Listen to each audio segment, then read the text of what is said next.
Rajasthan high court को नया chief justice मिल गया है। नवनियुक्त चीफ जस्टिस के.आर. श्रीराम ने आज राजभवन में राज्यपाल हरिभाऊ बागड़े से पद और गोपनीयता की शपथ ली। रिपोर्ट देखिए।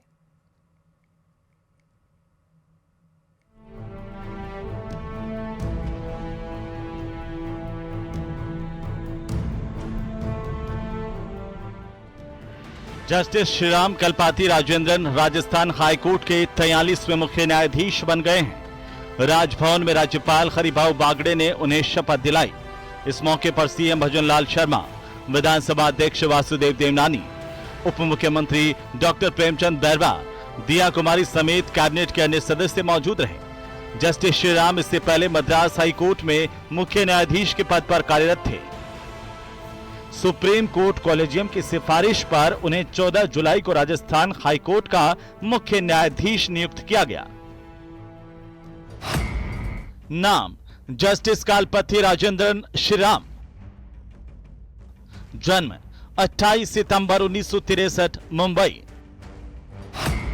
Justice K R. श्रीराम का कार्यकाल मद्रास उच्च न्यायालय में मुख्य न्यायाधीश, कार्यकाल 27 सितंबर 2024 से 14 जुलाई 2025 तक।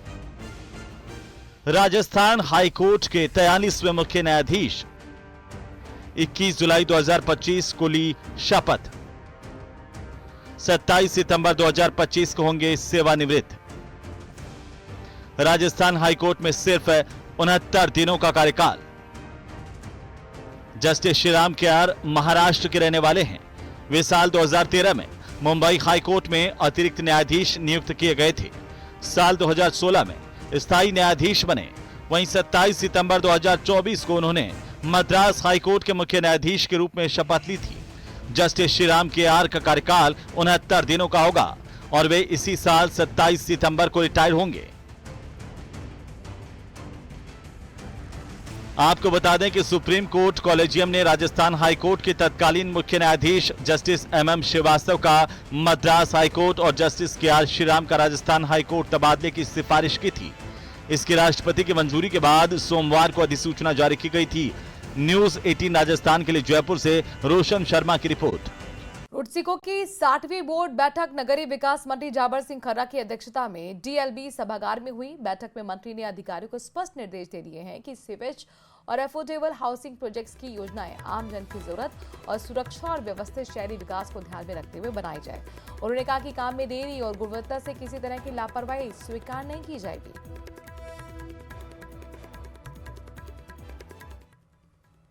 हमारे दोनों के पास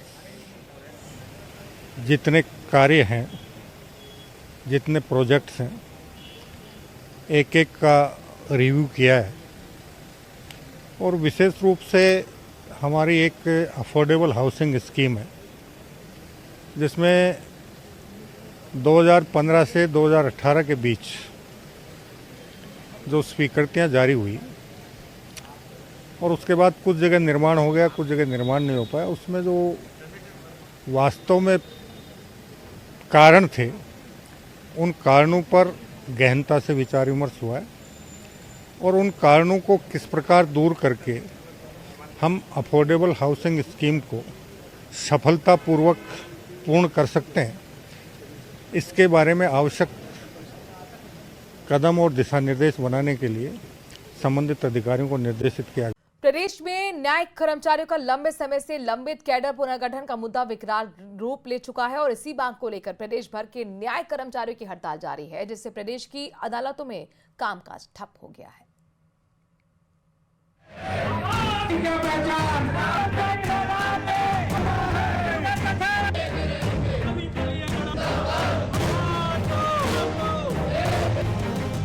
न्यायिक कर्मचारियों की हुंकार, कैडर पुनर्गठन की दरकार, सरकार जल्द करे समाधान। सड़क पर उतरे न्याय के रक्षक, मांगों को लेकर उमड़ा हुजूम।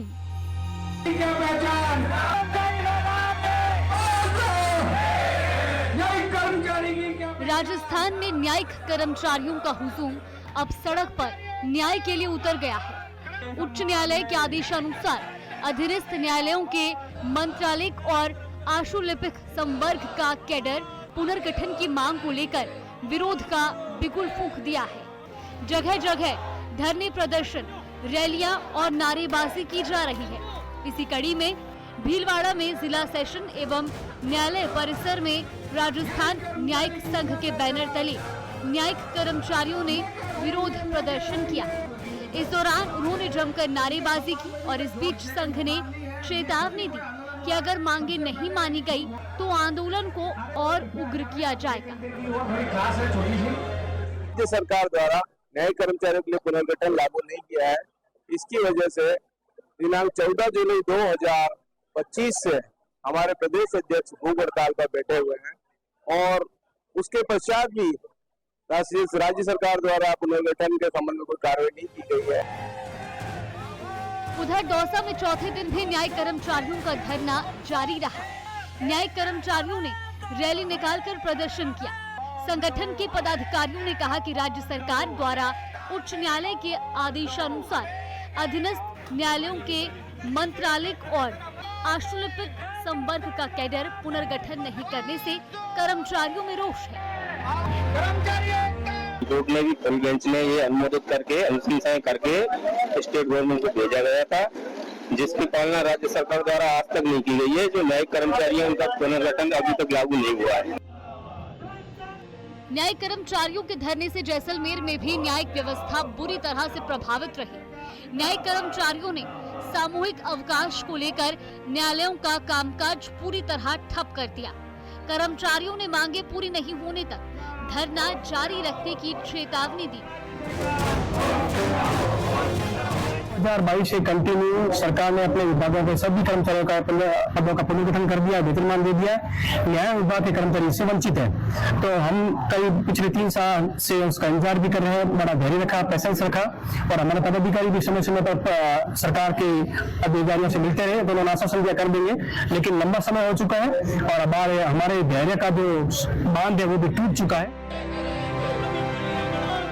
बांसवाड़ा में भी न्यायिक कर्मचारी अनिश्चितकालीन धरने पर बैठे।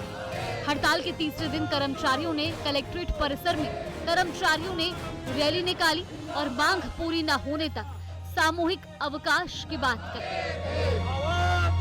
न्यायिक कर्मचारी गण है, न्यायिक कर्मचारी गणों के लिए पुनर्गठन का जो आदेश हुआ था पदों का, उसके ऊपर सरकार ने पालना नहीं की गई। लंबे 2 साल से इस मांग को लेकर चल रहे हैं। सरकार के पास प्रस्ताव भी गया राजस्थान हाईकोर्ट का, उसके बावजूद भी राज्य सरकार इसके ऊपर कोई पालना नहीं कर रही है। उसके विरोध में यह रैली निकाली गई है। सभी कर्मचारीगण सामूहिक अवकाश पर हैं। उदयपुर में जिला न्यायिक कर्मचारी संघ की 5वें दिन भी हड़ताल जारी रही। कैडर पुनर्गठन की मांग को लेकर पिछले कई दिनों से कोर्ट परिसर में धरने पर बैठे न्यायिक कर्मचारी कलेक्ट्रेट पहुंचे और जमकर नारेबाजी की। डीबी के द्वारा भी 6/5/2023 को 6 मई 2023 को इसकी जजमेंट दे दिया गया था और उसके बाद गवर्नमेंट को भेज दिया गया था। उसके बावजूद गवर्नमेंट द्वारा मात्र ये लिंगर ऑन किया जा रहा है और केवल हम तो ये चाहते हैं जो सभी विभागों में पुनर्गठन हो चुका है और पुनर्गठन हमारे न्यायिक कर्मचारी संघ में भी न्यायिक कर्मचारियों को भी पुनर्गठन की मांग स्वीकार की जाकर और जल्दी से जल्दी इसे लागू करवाया जाए। बस हमारी मेन ये मांग है कि अब देखना होगा कि न्यायिक व्यवस्था को प्रभावित कर रहे इस बड़े मुद्दे पर सरकार कितनी गंभीरता से कदम उठाती है।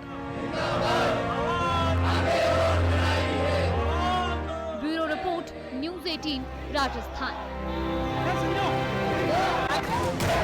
खबर अलवर से बताते हैं, जहां पर पुलिस ने अनजान लोगों को हनी ट्रैप के जाल में फंसाकर धमकी देकर ठगने के मामले में शातिर महिला को गिरफ्तार कर लिया है। ये महिला महंगी गाड़ी में सवार लोगों से लिफ्ट मांगकर उनके साथ रुपए ऐंठती थी। प्रारंभिक पूछताछ में करीब 15 लोगों से अब तक इस महिला ने ठगी की है।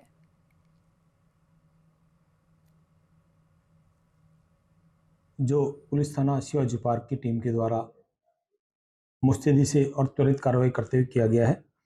इसमें श्रीमान आईजी साहब, एसपी साहब अलवर, पुलिस मुख्यालय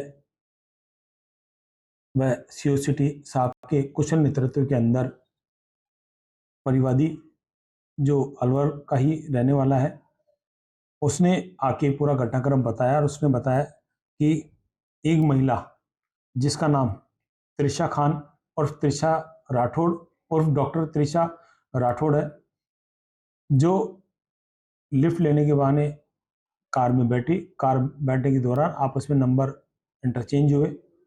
उसके उपरांत मोबाइल पर वार्ता चालू हो गई, व्हाट्सएप चालू हो गई, चैटिंग चालू हो गई। इसको बुलाया गया, बुलाने के उपरांत कहा कि अगर आप मुझे पैसे देंगे नहीं तो मैं आपके खिलाफ